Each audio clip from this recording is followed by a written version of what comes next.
sorry, kiddo, I really am. You have a good soul.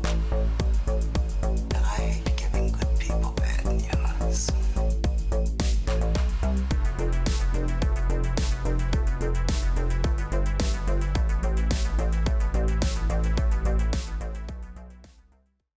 I'm Tony, he's Mike, and today we are doing a Sergio Leone masterpiece, and what I actually think is his best film, Once Upon a Time in the West from 1968. The widow, the land grabber, the outlaw, the man in search of a name, a manhunt, a vendetta.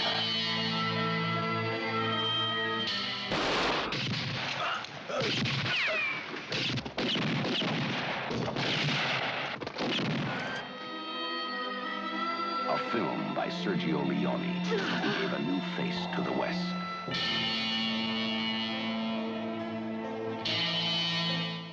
Starring Claudia Cardinale, Yes. Charles Bronson, Henry Fonda, and his first time as a villain in a movie, and Jason Robards. I was surprised you didn't put more Italian in, what's her name? In Claudia. Claudia Cardinale?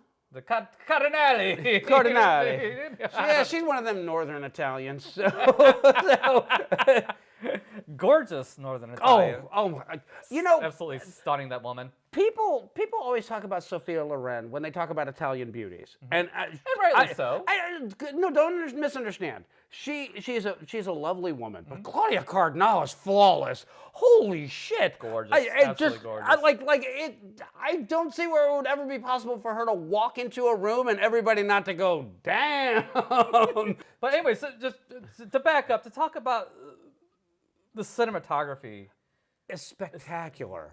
This is one of the most beautifully shot films I've ever seen. And not only is it beautifully shot, because nobody does visuals like Sergio Leone did. And a lot of people have tried, but they have failed spectacular. But also, Dario Argento was involved in the story for this one as well. Yes, he was, and then to It's boot, an excellent story. it's a phenomenal story. And then you have the editing, and the editing is pitch perfect.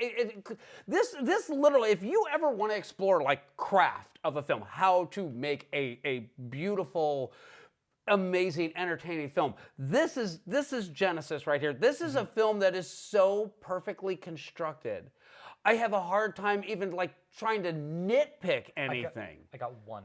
So well, I got one, and it is very much a nitpick, but we'll talk about it later. So let's get into the plot of this one here. Plot of the movie starts off. 4 guys are waiting for Charles Bronson at a train station where there's 3. 3. Is it 3? I thought it was 4. 3. Well, anyway, they're all dead now anyway, so it doesn't matter. Because he shows up like, hey, you're short a horse. No, I'm sorry, we only brought 3 horses. Like, no, you brought 2 too many. You bring a horse for me? Well, looks like we're shy of 1 horse. You brought 2 too many.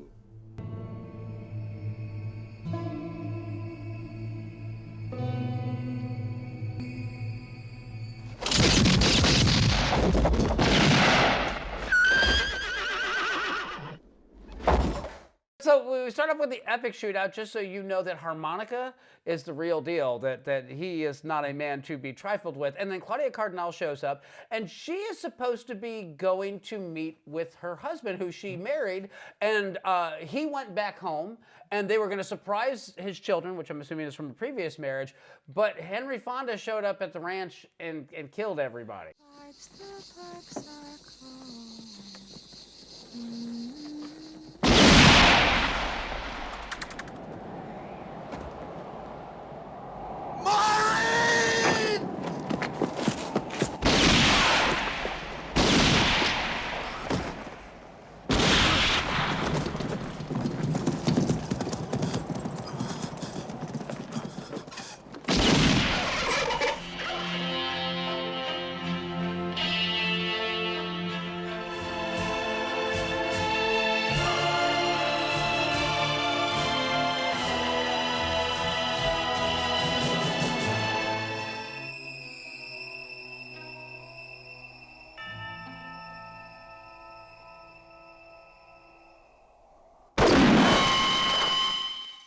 wasn't a surprise to children. It was just like a wedding celebration because Yeah. they had already been married. Because obviously they knew because they were help prepping for Yeah, big the party. thing. Yeah, for big, a a big party of sort Yeah. of things. So instead of coming home or instead of her coming into a wedding celebration, she comes to a funeral. yeah, yeah. Because everybody's there and the casket's already like they got 'em tagged and bagged and ready to be dropped to the ground. I was gonna say when she shows up, their bodies are laying out, and she basically gets to like do an inspection of them before the funeral itself.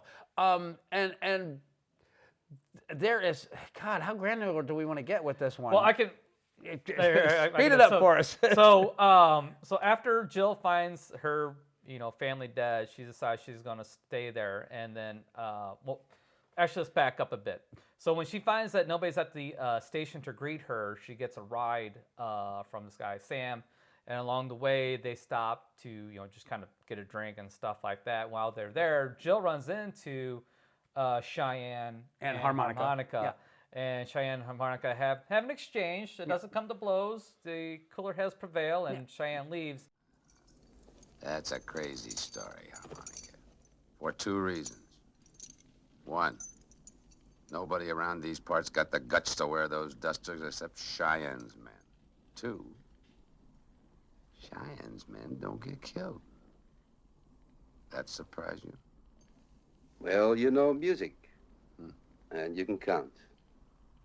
All the way up to 2.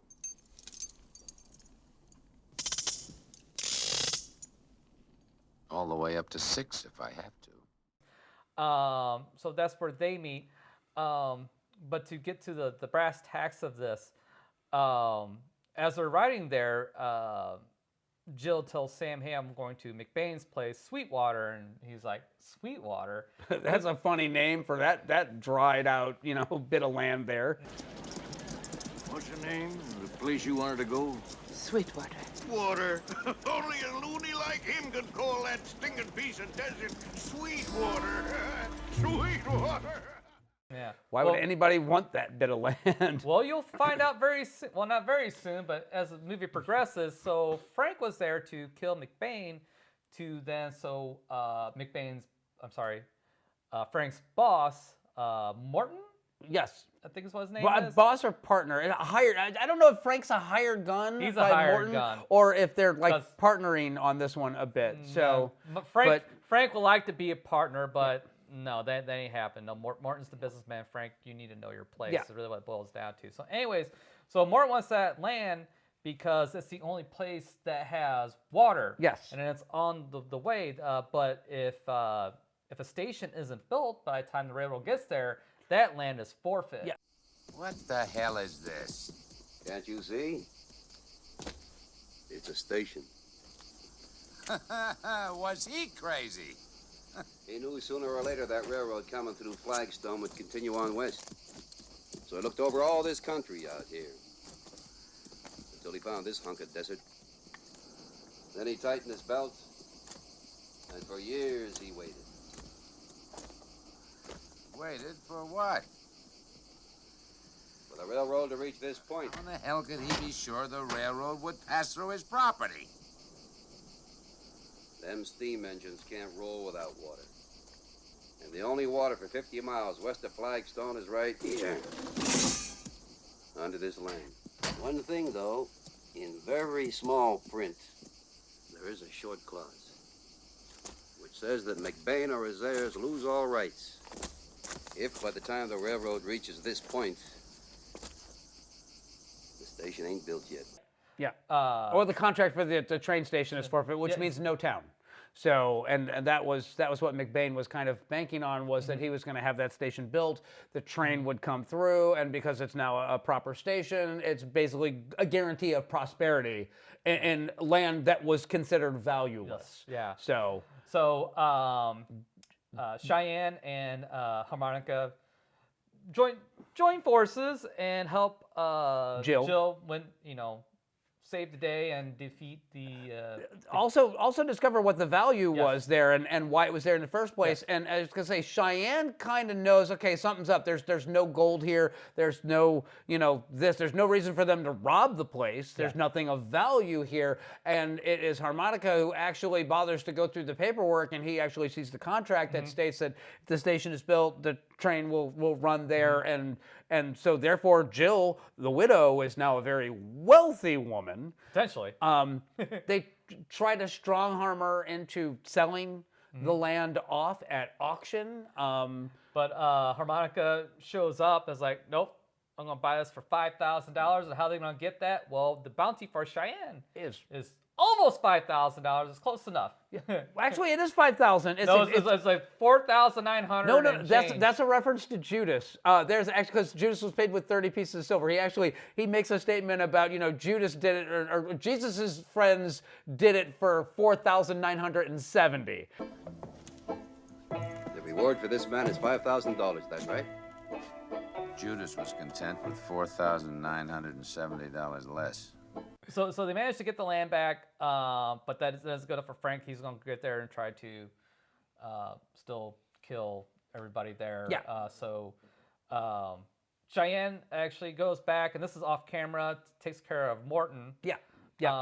And then Frank goes to deal with Cheyenne. Yeah, Morton also turned Frank's men against him. He basically bribed them into basically trying to kill Frank because he figured that they're close to him and he trusts them, so therefore they got an easy time doing it. Harmonica helps Frank realize that they have been turned, helps gun them down. Jill gets very upset and says, "Why didn't you kill him?" And he said, "No, I didn't let them kill him." But they were his men. Yeah. And they tried to kill him. They must have found somebody who pays better. And you saved his life. I didn't let them kill him, and that's not the same thing. That's not the same thing. And boy, ain't it. No, it's not. And so then you come to realize who Cheyenne is, because this whole entire time, Frank keeps asking, "Who are you?" And Harmonica keeps giving names of dead men. But then it's... Oh, you mean Harmonica? Cheyenne is Jason Robards. Sorry, yeah. Sorry, I meant Harmonica. So anyways, Frank and Harmonica have their duel. Frank is mortally wounded. And Harmonica gives the reveal. Yes, and a spectacularly good reveal too. It is. It's really good.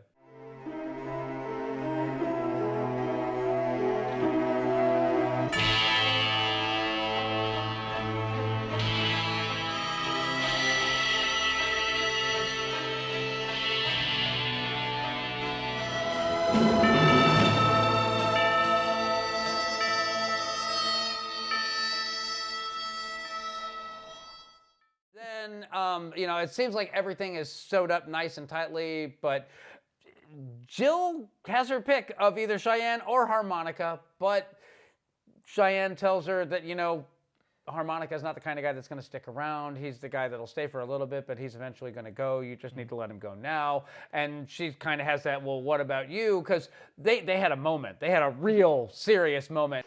Hey, you're sort of a handsome man. But I'm not the right man.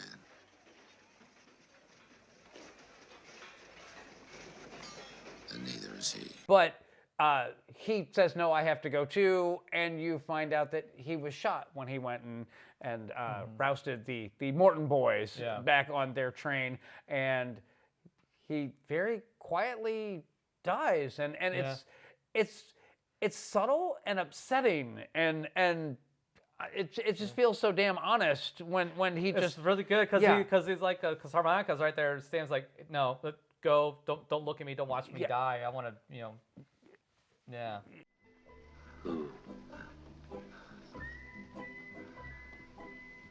I ran into Mr. Choo Choo.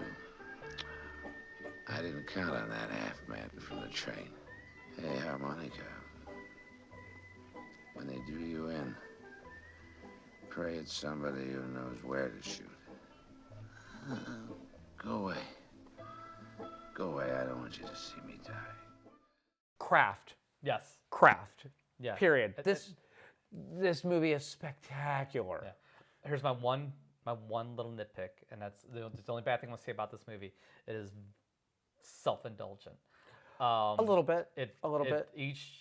They really want you to know how beautiful and yet at the same time how violent this movie can be at all the same time. Yeah. You could trim a couple minutes here and there off of every scene. Sometimes a couple shots too, because sometimes even single shots go on for several minutes. Like in the very beginning, where they got the fly on the guy's face. Yeah. That one shot is at least 3 minutes or longer. Oh yeah. And he's sitting there trying to blow the fly off of his face. I get what you're saying. So you could trim minutes off of each scene and each shot, and you would miss nothing. You would lose nothing from this movie. Because every shot is still beautiful. Every performance is still beautiful. Yeah. The story is, I mean, everything about this movie is great. It's just that little thing. And again, it is a pure nitpick. This is a masterpiece. This is a masterpiece. Gonna say, see, I can let those scenes slide because the first line of dialogue isn't until like 5-7 minutes into the film, something like that, because there's those super long shots and all you're hearing is the sound effects.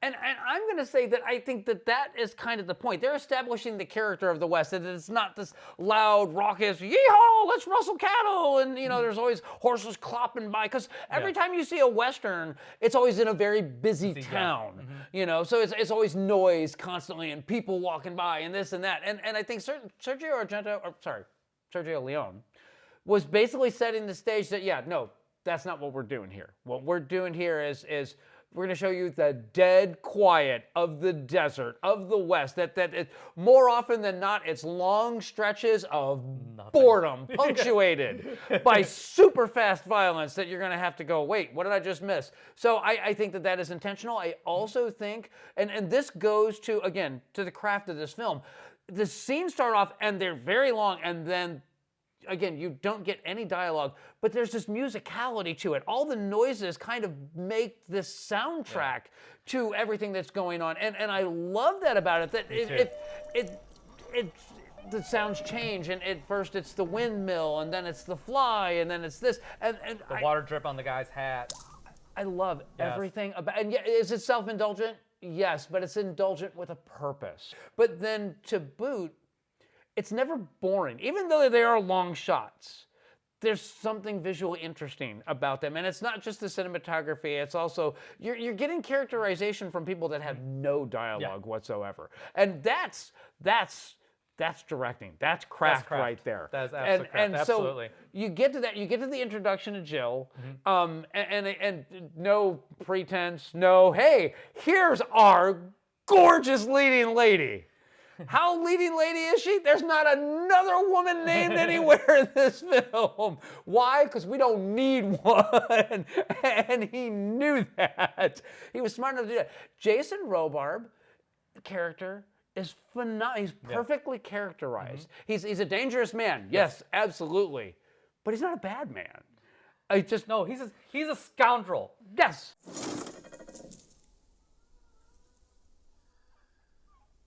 See, I ain't the mean bastard people make out. Of course, if somebody had a mind to kill me, fires me up. And a fired up Cheyenne ain't a nice thing to see. Especially for a lady.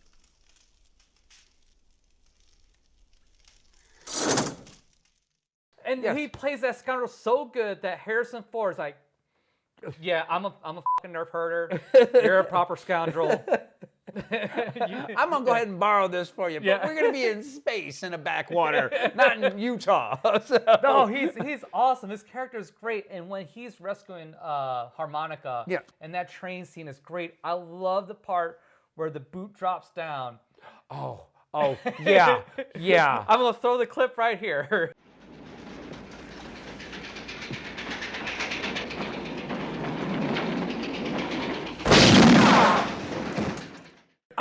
That whole train sequence when he rescues Harmonica from Morton, it's a kind of amped up gunfight, but it's amped up in the right way. None of it seems silly or over the top. It all seems like these are just guys that are just completely comfortable shooting other people. So that's what they do. and not amped up in that, like, people are shooting constantly. No, there's setup, there's traps, there's feints and all sorts of stuff. No, it is so good. It is not John Woo. It is Sergio Leone. Yes, so. yes. Frank is an amazing villain and heavy. And the thing is that it was a ballsy move for Sergio Leone to take Henry Fonda, one of the most beloved actors ever, and the fact that he made his bones in all those John Ford westerns, My Darling Clementine, which gave rise to this whole notion of the American West and the mythology of it, and why kids were fascinated with cowboys, and like they were the heroes of that time period for everybody. And he took that beloved actor and said, no, you're the bad guy this time. Yeah. But while he's a ruthless heavy, he's not like you don't hate him. No, you don't. He's a likable villain, which is, again, I can't think of an earlier example of a villain that you're kind of like, I kind of dig. He's a good company. So. and the other thing I'll say about him too is, like, Sergio's got this thing for heavies with, like, just beautiful eyes. Because let's face it, Henry Fonda has a gorgeous set of beautiful blues. I mean, he just does. And it harkens back to Angel Eyes. Yeah. What's his name? Van Cleef. Lee Van Cleef. Lee Van Yeah. Cleef.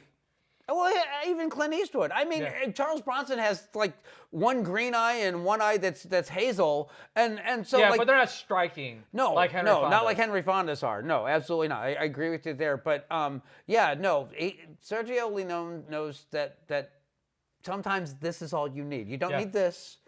You don't need this at all. You just need this, and that will give you everything that you need to know. Elijah Wood knows it. So Charles Bronson does a great job as the I guess not really hero. I guess hero protagonist. I would protagonist. Anti-hero. Mysterious hero. I'll give you that one. I think that's the correct way to phrase it, because you have no idea why he's there. You have no idea what his motivations are. You don't know if he's a good guy or a bad guy until he actually gives Jill a break. Yeah. He saves her from two gunmen, and that's like the first indicator that you actually get that, oh, okay, he's a good guy. And I think a lot of people would like kind of miss Clint Eastwood, but I don't miss Clint Eastwood at all. I mean, I think Charles Bronson is a very underappreciated actor. Yes, I agree with you. I think Charles Bronson has a bit more range, but he also, he's more rugged in a believable way. He looks like a guy that has had life stomp the shit out of him, but he stomped back. And I mean, he doesn't have a straight nose, and he doesn't, he's not clear-skinned, and has the perfect stubble. No, he's a rugged handsome, as opposed to Clint Eastwood's just like. It's classic. No, in Fistful of Dollars, Clint Eastwood is a handsome guy. He just happens to be gruff about the whole thing. And that's the other thing too. And I think that speaks to the range, because like you say, Clint Eastwood is gruff. Yeah. And that's his note. Where Harmonica has. He's quiet, scary. Yes. Yes. If you want to know where "Watch Out for the Quiet Ones" comes from, it's this right here. Yeah. And this is a film. If you've never seen this film before, if you don't go back and watch a lot of old films, you need to go back and watch this one, because this film is still being ripped off today, as recently as Quentin Tarantino. The Hateful Eight, like legitimately, you watch this and you can watch The Hateful Eight, and there's so many references and nods to this, and just the whole style and look of it. Quentin Tarantino wanted to do his Sergio Leone film, and he's done it better than the vast majority of other people that have tried to do it. But nothing like this. It's not even close. I'm sorry. Yeah, it's not. The escalation in this film is perfect. The thing is just about the time where like there's so much lack of dialogue. You have no idea what's going on. You're being introduced to all these characters, and when they finally actually start to just, he doesn't dump it on you. It gives you a nibble, and then he gives you another nibble, and then he gives you a spoonful, and then he gives you a cup, and then he gives you a bowl, then he just drops a whole sack on you, and he's all like, there it is. Sergio was here. Last thing I want to talk about is, because we talk about everybody except for Claudia's character. And you find out that she was a whore from New Orleans. which is funny because Cheyenne picks up on that. Oh, immediately. Yeah, immediately. And through the statement, you remind me of my mom. You know, Jill, you remind me of my mother. She was the biggest whore in Alameda and the finest woman that ever lived. Whoever my father was for an hour or for a month, he must have been a happy man. Which think about that. In 1968, that notion was completely foreign. That somebody who did a job like that could actually be a decent human being. And you know, the other line that I love in there is like, you know, I don't know who my daddy was. I don't know if they were together for a day or a month, but I'm sure whatever day or month that was, she made him happy. Yeah. That bit of characterization is so extraordinarily good. You get so much meat about these characters in just that single line of dialogue. I miss exposition with a purpose. Yeah. And I love Claudia's, like, her acting is not through her verbal. It's all body language. Yes. Every bit of it, because you get all the sultry and all the vindictive and yet very vulnerable. Yeah. Like very vulnerable in multiple spots in this movie, and it's funny to see that flip of the switch to go to seductive and to save her own ass when Frank's there. When they're doing the auction, like literally just, I don't know that she maybe has like 1-2 words of dialogue, not even lines, words of dialogue. And just like seeing how distraught she looks, like she looks destroyed, and she's having to sit there and humor this whole thing while this parcel land that she knows is worth a fortune, and these assholes are bidding peanuts on it. And it's beautifully handled. And it takes a foreign director to be able to go, we need to get as much out in front of the audience with as few words as possible. It's easier to market it that way. So, and this movie kills that. Yeah, it does. If you like The Good, the Bad, and the Ugly, or A Fistful of Dollars, or any of the other Sergio Leone westerns, and you haven't seen this one, you are really missing out on his magnum opus. It's a masterpiece. Yeah. This is a must-watch. This is an absolute buy recommend as well, for sure, no doubt about it. Yeah. This is Mike saying to buy it. Yeah. So I tell you to buy 3 out of 4. He tells you to buy 1 out of 50. So yeah. That's what I got. I'm good. I love this film. I love everything about it. That's it. We're gold. I'm happy. So. See you guys next time.